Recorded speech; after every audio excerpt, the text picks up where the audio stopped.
एक बार शैतान ने अल्लाह रब्बुल आलमीन के दरबार में अर्ज किया, ऐ मेरे रब, अयूब अलैहिस्सलाम तेरी इबादत केवल इसलिए करते हैं क्योंकि तूने उन्हें दौलत, आराम और खुशहाली दी है। अगर इन सब चीजों को उनसे छीन लिया जाए तो वह तेरी इबादत छोड़ देंगे। मुझे इजाजत दे कि मैं उन्हें आजमा सकूं। अल्लाह ताला ने शैतान को इजाजत दी और कहा, जा, अगर तुझे लगता है कि तू मेरे नेक बंदे को बहका सकता है तो आजमा ले। इसके बाद शैतान ने हजरत अयूब अलैहिस्सलाम की पूरी दौलत तबाह कर दी। उनके मवेशी मर गए, खेत बाग उजड़ गए और उनका घर भी गिर गया, लेकिन उन्होंने सब्र किया और अल्लाह की इबादत में लगे रहे।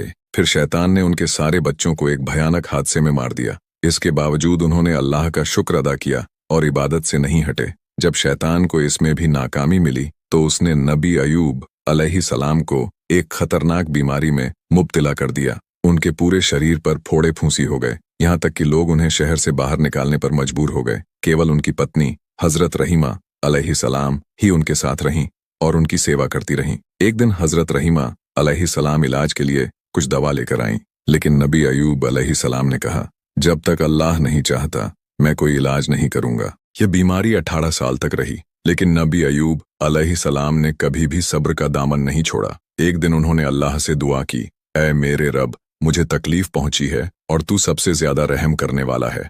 अल्लाह ने उनकी दुआ कबूल की और फरिश्ते के जरिए हुक्म दिया, अपना पांव जमीन पर मारो। उन्होंने जैसे ही जमीन पर मारा, वहां से एक नहर निकली। जब उन्होंने उस पानी से गुस्ल किया तो उनकी बीमारी पूरी तरह दूर हो गई और उनकी जवानी लौट आई। जब हजरत रहीमा अलैहिस्सलाम वापस आईं तो अपने शौहर को पहचान नहीं पाईं। जब उन्हें हकीकत पता चली तो उनकी आंखों से खुशी के आंसू बह निकले। फिर उन्होंने भी उस पानी से गुस्ल किया और उनकी भी जवानी लौट आई। अल्लाह ने नबी अयूब अलैहिस्सलाम को उनकी खोई हुई दौलत, मवेशी और औलाद लौटा दी, साथ ही उन्हें पहले से भी ज्यादा बरकत और इज्जत अता की। हजरत अयूब अलैहिस्सलाम की कहानी हमें सिखाती है कि सब्र और भरोसा इंसान की सबसे बड़ी ताकत होती है।